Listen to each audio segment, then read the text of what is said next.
ಕಾನೂನಿನ ಕುಣಿಕೆಯಿಂದ ಪಾರಾಗೋದಕ್ಕೆ ಸಿದ್ದರಾಮಯ್ಯ ಪ್ಲಾನ್ ಮಾಡಿಕೊಂಡಿದ್ದು ಸಿಬಿಐ ತನಿಖೆಯಿಂದ ಬಚಾವಾಗೋದಕ್ಕೆ ಮುಂದಾದ ಸಿಎಂ. ಸಿಬಿಐ ತನಿಖೆಗೆ ಮುಕ್ತ ಅನುಮತಿ ನೀಡಿರುವ ಅಧಿಸೂಚನೆ ವಾಪಸ್ಗೆ ಸಚಿವ ಸಂಪುಟ ನಿರ್ಧಾರ ತೆಗೆದುಕೊಂಡಿದ್ದು ಭ್ರಷ್ಟಾಚಾರ ತಡೆ ಕಾಯ್ದೆಯಡಿ ಸಿಬಿಐ ತನಿಖೆ ನಡೆಸಬಹುದಾಗಿತ್ತು. ಸಿಬಿಐ ಮುಕ್ತ ತನಿಖೆಗೆ ಅವಕಾಶ ನೀಡಿತ್ತು ಸರ್ಕಾರ.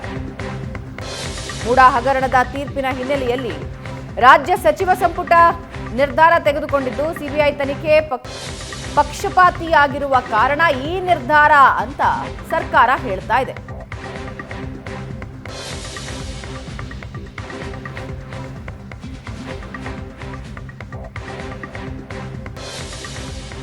ಇನ್ನು ಇದ್ರ ಬಗ್ಗೆ ಎಚ್.ಕೆ. ಪಾಟೀಲ್ ಮಾತಾಡಿದ್ದಾರೆ. ಏನ್ ಹೇಳಿದ್ದಾರೆ ಕೇಳಿಸ್ಕೊ.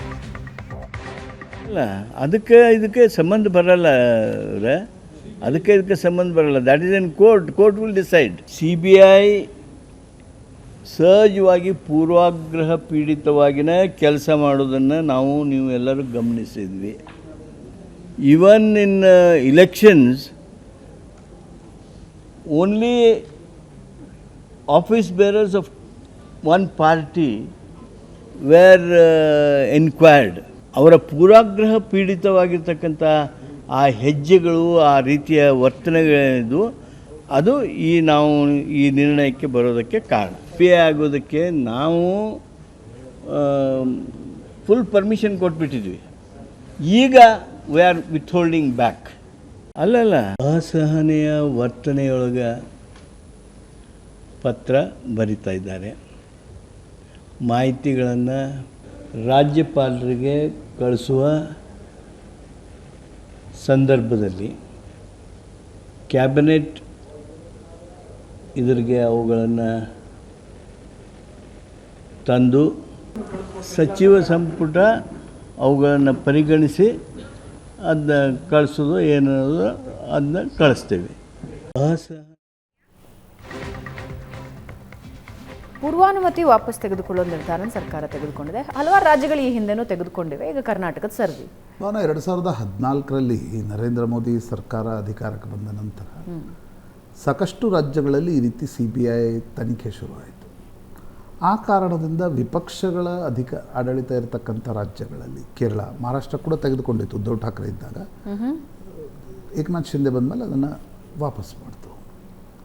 ಕೇರಳ, ಪಶ್ಚಿಮ ಬಂಗಾಳ, ಜಾರ್ಖಂಡ್, ಹಿಂದೆ ಛತ್ತೀಸ್ಗಢ, ಆಂಧ್ರದಲ್ಲಿ ಚಂದ್ರಬಾಬು ನಾಯ್ಡು ಇದ್ದಾಗಲೇ ಆ ನಿರ್ಧಾರವನ್ನು ತೆಗೆದುಕೊಂಡಿದ್ರು. ತೆಲಂಗಾಣ ನಿರ್ಧಾರವನ್ನು ತೆಗೆದುಕೊಳ್ತು. ಈಗ ಕರ್ನಾಟಕದ ಸರದಿ. ಬಟ್ ಪ್ರಶ್ನೆ ಬರೋದು, ನೀವು ರಿಯಾಕ್ಷನ್ ಯಾಕೆ ಮಾಡ್ತೀರಿ ಅಂತ. ಫಸ್ಟ್ ಆ್ಯಕ್ಷನ್ ಮಾಡಿ. ನೀವು 2023ರಲ್ಲಿ ಅಧಿಕಾರಕ್ಕೆ ಬಂದಾಗಲೇ ಇನ್ ಪ್ರಿನ್ಸಿಪಲ್ ಜನರಲ್ ಕನ್ಸೆಂಟನ್ನು ಹಿಂತೆಗೆದುಕೊಂಡಿದ್ರೆ ಇಟ್ ಈಸ್ ಅಂಡರ್ಸ್ಟ್ಯಾಂಡೇಬಲ್. ನೀವು ಯಾವಾಗ ಇವೆಲ್ಲವನ್ನು ಮಾಡ್ತಾ ಇದ್ದೀರಿ? ಮುಖ್ಯಮಂತ್ರಿಗಳ ವಿರುದ್ಧ ಆರೋಪ ಬಂದ ಮೇಲೆ, ನಿಮ್ಮ ಒಬ್ಬ ಪ್ರಮುಖ ಮಂತ್ರಿ ಇಡಿ ಜೈಲಿಗೆ ಹಾಕಿದ ಮೇಲೆ ನೀವು ನಿರ್ಣಯಗಳನ್ನು ತೆಗೆದುಕೊಳ್ತಾ ಇದ್ದೀರಿ. ಕ್ಯಾಬಿನೆಟ್ ಇರಲಿ, ರಾಜ್ಯಪಾಲರಿರಲಿ, ಮುಖ್ಯಮಂತ್ರಿ ಇರಲಿ, ಯಾವುದೇ ಒಬ್ಬ ಕಾನ್ಸ್ಟಿಟ್ಯೂಷನಲ್ ಬಾಡೀಸ್ಗಳು they should not be reactionary. ಈಗ ನೀವು ಶಶಿಕಲಾ ಜೊಲ್ಲೆ ಪ್ರಕರಣವನ್ನೇ, ಶಶಿಕಲಾ ಜೊಲ್ಲೆ, ನಿರಾಣಿ ಮತ್ತು ಕುಮಾರಸ್ವಾಮಿ ಪ್ರಕರಣಗಳನ್ನು ತನಿಖೆ ಮಾಡಿ ಅಂತಕ್ಕಂಥದ್ದನ್ನು ಕ್ಯಾಬಿನೆಟ್ ಹೇಳ್ತು. ಯಾವಾಗ ಹೇಳಿದ್ರಿ? ಮುಖ್ಯಮಂತ್ರಿಗಳ ಪ್ರಕರಣದಲ್ಲಿ ಸ್ಯಾಂಕ್ಷನ್ ಆಫ್ ಇನ್ವೆಸ್ಟಿಗೇಷನ್ ಅನ್ನು ಕೊಟ್ಟ ಮೇಲೆ ಹೇಳಿದ್ರಿ. ಮೊದಲೇ ಹೇಳಿದ್ರೆ ಕ್ಯಾಬಿನೆಟ್ನ ನಿರ್ಣಯಗಳಿಗೆ ಈಗೇನಾಗಿದೆ, ರಾಜ್ಯಪಾಲರು ನಿರ್ಣಯ ತೆಗೆದುಕೊಂಡ್ಮೇಲೆ ನೀವು ಒಂದು ನಿರ್ಣಯ ತೆಗೆದುಕೊಳ್ಳಿ. ಹೈಕೋರ್ಟ್ ಮುಖ್ಯಮಂತ್ರಿಗಳ ವಿರುದ್ಧ ತನಿಖೆ ನಡೆಸಬೇಕು ಅಂತ ಹೇಳಿದಾಗ ನೀವು ಕ್ಯಾಬಿನೆಟ್ನಲ್ಲಿ ನಿರ್ಣಯಗಳನ್ನು ತೆಗೆದುಕೊಳ್ಳಿ. ಇದರಲ್ಲಿ 2 ಅಂಶಗಳಿವೆ. ಯಾಕೆ ನಾನು ಕ್ಯಾಬಿನೆಟ್ ನಿರ್ಣಯಗಳನ್ನು ಉಲ್ಲೇಖಿಸ್ತಿದ್ದೀನಿ ಅಂದರೆ, ಈಗ ರಾಜ್ಯಪಾಲರು ಪದೇ ಪತ್ರವನ್ನು ಬರೀತಾ ಇದ್ದಾರೆ. ನಮ್ಮ ಪ್ರಕಾರ ಯಾವಾಗ ರಾಜ್ಯಪಾಲರ ಸ್ಯಾಂಕ್ಷನ್ ಆಫ್ ಇನ್ವೆಸ್ಟಿಗೇಷನ್ 17A ಹೈಕೋರ್ಟಲ್ಲಿ ಮುಖ್ಯಮಂತ್ರಿಗಳು ಚಾಲೆಂಜ್ ಮಾಡಿದ್ರು, ರಾಜ್ಯಪಾಲರು should have restrained himself from giving any orders or writing any letters. ನನ್ನ ಪ್ರಕಾರ. ಯಾಕಂದರೆ he is a constitutional head of the state. ಒಂದು ಮ್ಯಾಟರ್ ಕೋರ್ಟಿಗೆ ಹೋದಾಗ ಕೋರ್ಟ್ ಅದರ ಬಗ್ಗೆ ಏನು ಹೇಳುತ್ತೆ ಅಂತ ತೀರ್ಪು ಬರುವವರೆಗೂ ಕೂಡ he should have restrain himself. ನಾನೆಂದರೆ ಇಲ್ಲಿ ಕೂತ್ಕೊಂಡು ರಾಜ್ಯಪಾಲರಿಗೆ ಏನೋ ಇದು ಹೇಳ್ತಿದ್ದೀನಿ ಅಂತಲ್ಲ, ನನ್ನ ಅಭಿಪ್ರಾಯವನ್ನು ನಾನು ಒಬ್ಬ ನಾಗರಿಕನಾಗಿ, ಪತ್ರಕರ್ತನಾಗಿ ಬಿಡಿ, ನಾಗರಿಕನಾಗಿ ನನಗನ್ನಿಸ್ತಿರ್ತಕ್ಕಂಥದ್ದು ಇಲ್ಲಾಂದರೆ ಕಾನ್ಸ್ಟಿಟ್ಯೂಷನಲ್ ತಿಕ್ಕಾಟಗಳು ಸರ್ವೇ ಸಾಮಾನ್ಯ. ಇಲ್ಲೇನಾಗಿದೆ, ಕ್ಯಾಬಿನೆಟ್ ಒಂದು ನಿರ್ಣಯ ತೆಗೆದುಕೊಳ್ಳುತ್ತೆ, ಅದಕ್ಕೆ ರಾಜ್ಯಪಾಲರು ಇನ್ನೊಂದು ನಿರ್ಣಯವನ್ನು ತೆಗೆದುಕೊಳ್ತಾರೆ. ನೀವಿಬ್ಬರು ಬೀದಿಯಲ್ಲಿ ನಿಂತ್ಕೊಂಡು ಬಡದಾಡ್ತಾ ಇರ್ತಕ್ಕಂಥ ಇಬ್ಬರು ವ್ಯಕ್ತಿಗಳಲ್ಲ. ಇಬ್ಬರು ವ್ಯಕ್ತಿಗಳಾಗಿದ್ದರೆ ನೀವೇನು ಬೇಕಾದ್ರೂ ಮಾಡ್ಕೊಳ್ಳಿ, ಕೈ ಮಿಸ್ಲಾಯಿಸ್ಕೊಂಡ್ರೆ ಪೊಲೀಸ್ ಸ್ಟೇಷನ್ ಪ್ರಕರಣ ಹೋಗುತ್ತೆ. ಇಲ್ಲಿ ಕಾನ್ಸ್ಟಿಟ್ಯೂಷನಲ್ ಪೊಸಿಷನ್ಸ್ನಲ್ಲಿದ್ದೀರಿ. ಈಗ ಕ್ಯಾಬಿನೆಟ್ ಕೂಡ ನೋಡಿ, 6 ದಿನದ ಹಿಂದೆ ಕ್ಯಾಬಿನೆಟ್ ನಿರ್ಣಯವನ್ನು ತೆಗೆದುಕೊಳ್ಳುತ್ತೆ, ರಾಜ್ಯಪಾಲರಿಗೆ ಏಡ್ ಅಂಡ್ ಅಡ್ವೈಸ್ ಮಾಡುತ್ತೆ.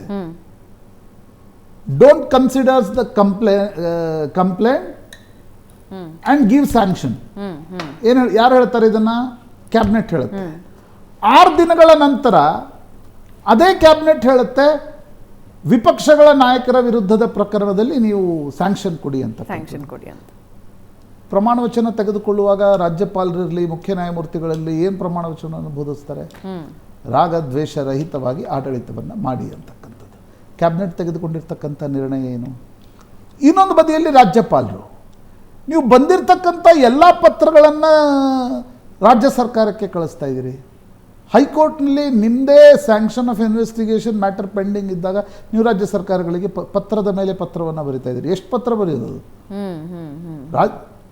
ನೋಡಿ, ಮೊನ್ನೆ ಅಷ್ಟೇ ಪಂಜಾಬ್ ಕೇಸ್ನಲ್ಲಿ ಸುಪ್ರೀಂ ಕೋರ್ಟ್ ತೀರ್ಮಾನವನ್ನು ಕೊಟ್ಟಿದೆ. ಸುಪ್ರೀಂ ಕೋರ್ಟ್ ಹೇಳಿದೆ ರಾಜ್ಯಪಾಲರು ಪದೇ ಪದೇ ಇಂಟರ್ಫಿಯರ್ ಮಾಡಬಾರ್ದು ರಾಜ್ಯ ಸರ್ಕಾರದ ಕೆಲಸದಲ್ಲಿ ಅಂತಕ್ಕಂಥದ್ದು.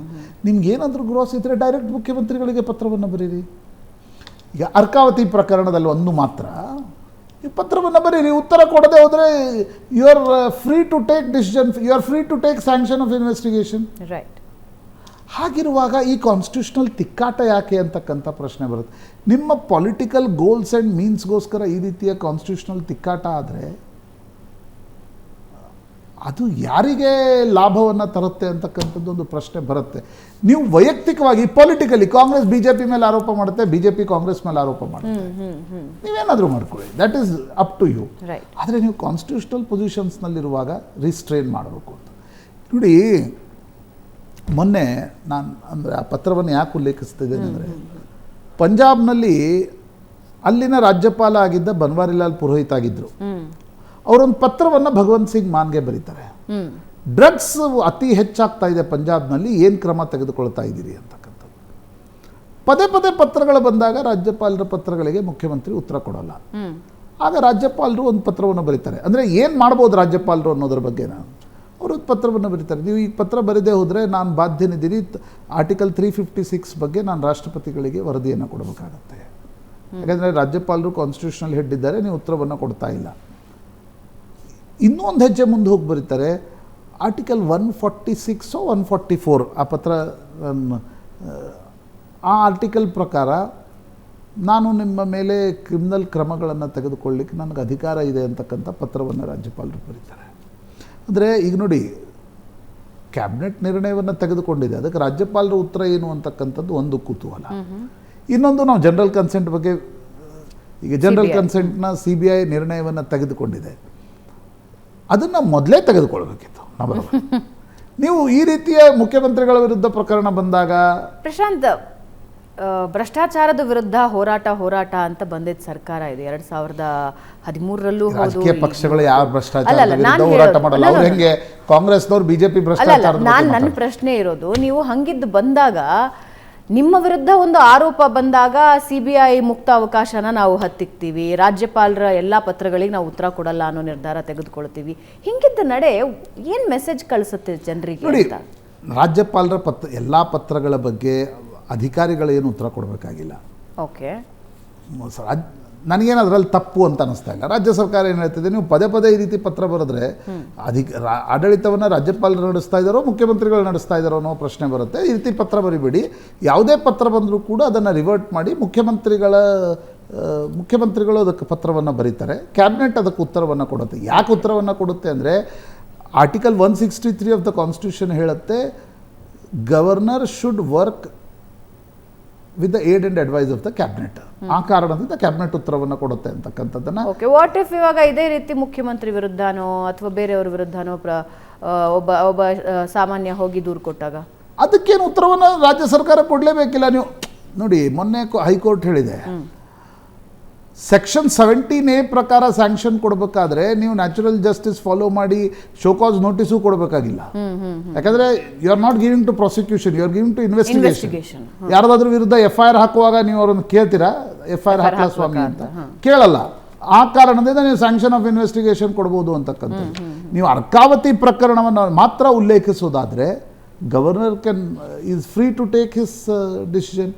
ಆದರೆ ಬೇರೆ ಪ್ರಕರಣಗಳಲ್ಲಿ ನೀವು ಪದೇ ಪದೇ ರಾಜ್ಯಪಾಲರು ಪತ್ರವನ್ನು ಬರೀತಕ್ಕಂಥದ್ದು ಕೂಡ ಸಮಂಜಸವ ಅಂತಕ್ಕಂಥ ಪ್ರಶ್ನೆ ಬರುತ್ತೆ. ಅದಕ್ಕೆ ನಾನು ಹೇಳಿದೆ, ನೀವಿಬ್ಬರು ವ್ಯಕ್ತಿಗಳಲ್ಲ, ಟಿಟ್ ಫಾರ್ ಟ್ಯಾಟ್ ಮಾಡ್ತೀನಿ ಅಂತ. ನೀವು ಕಾನ್ಸ್ಟಿಟ್ಯೂಷನಲ್ ಪೊಸಿಷನ್ನಲ್ಲಿ ಇರ್ತಕ್ಕಂಥವ್ರು. ನಿಮ್ಮ ರಾಜಕೀಯಕ್ಕೋಸ್ಕರ ನೀವು ಜಗಳ ಆಡೋದು ವ್ಯಕ್ತಿಗತವಾಗಿ ಸರಿ.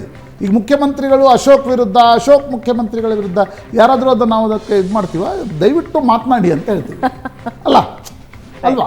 ನಿಮ್ಮ ಕೆಲಸ ಅದು, ವಿರೋಧ ಪಕ್ಷದ ಕೆಲಸ. ನೀವು ಮುಖ್ಯಮಂತ್ರಿಗಳ ವಿರುದ್ಧ ಟೀಕೆ ಮಾಡಿ, ಮುಖ್ಯಮಂತ್ರಿಗಳದ್ದು ಅದಕ್ಕೆ ಸ್ಪಷ್ಟೀಕರಣ ಕೊಡಿ. ಆದರೆ ಇದನ್ನು ನಾವು ಮುಖ್ಯಮಂತ್ರಿ ವರ್ಸಸ್ ರಾಜ್ಯಪಾಲರು ನೋಡ್ತೀವ? ನೋಡಲ್ಲ. ನಾವೇನು ಹೇಳ್ತೀವಿ, ಕಾನ್ಸ್ಟಿಟ್ಯೂಷನಲ್ ಪೊಸಿಷನ್ಸ್ನಲ್ಲಿದ್ದರೆ ಟೀಕೆ ಟಿಪ್ಪಣಿಗಳನ್ನು ಮಾಡುವಾಗ ಸ್ವಲ್ಪ ರಿಸ್ಟ್ರೇನ್ ಮಾಡಿ ಅಂತ. ಸಾರ್ವಜನಿಕ ಜೀವನದಲ್ಲಿ ರಿಸ್ಟ್ರೇನ್ ಈಸ್ ಆಲ್ವೇಸ್ ಎ ವರ್ಚ್ಯೂ. ಪ್ರಾಯಶಃ ಅನೇಕ ಬಾರಿ ನಾವು ಸಂವಿಧಾನಾತ್ಮಕ ಹುದ್ದೆಗಳಲ್ಲಿರ್ತಕ್ಕಂಥವ್ರು ಆ ವರ್ಚ್ಯೂವನ್ನು ನೆನಪಾರಿದ್ದನ್ನು ನೋಡ್ತೀವಿ, ಮರ್ತೋಗ್ಬಿಟ್ಟಿರ್ತಾರೆ. ಆ್ಯಂಡ್ ಬರೀ ಕರ್ನಾಟಕದ ವಿಷಯ ಅಲ್ಲ, ಬೇರೆ ಬೇರೆ ರಾಜ್ಯಗಳಲ್ಲೂ ಕೂಡ ನಾವು ಈ ಉದಾಹರಣೆಗಳನ್ನು ನಾವು ನೋಡ್ತಾ ಬರ್ತಾ ಇದ್ದೀವಿ. ಒಂದು ಚಿಕ್ಕ ಬ್ರೇಕ್ನ ನಂತರ ರೇಣುಕಾಸ್ವಾಮಿ ಹತ್ಯೆ ಕೇಸ್ನಲ್ಲಿ ಇವತ್ತು ಮಹತ್ವದ ದಿನ. ದರ್ಶನ್ ಮತ್ತು ಪವಿತ್ರ ಗೌಡ ಪಾಲಿಗೆ ಮಾತಾಡ್ತೀವಿ.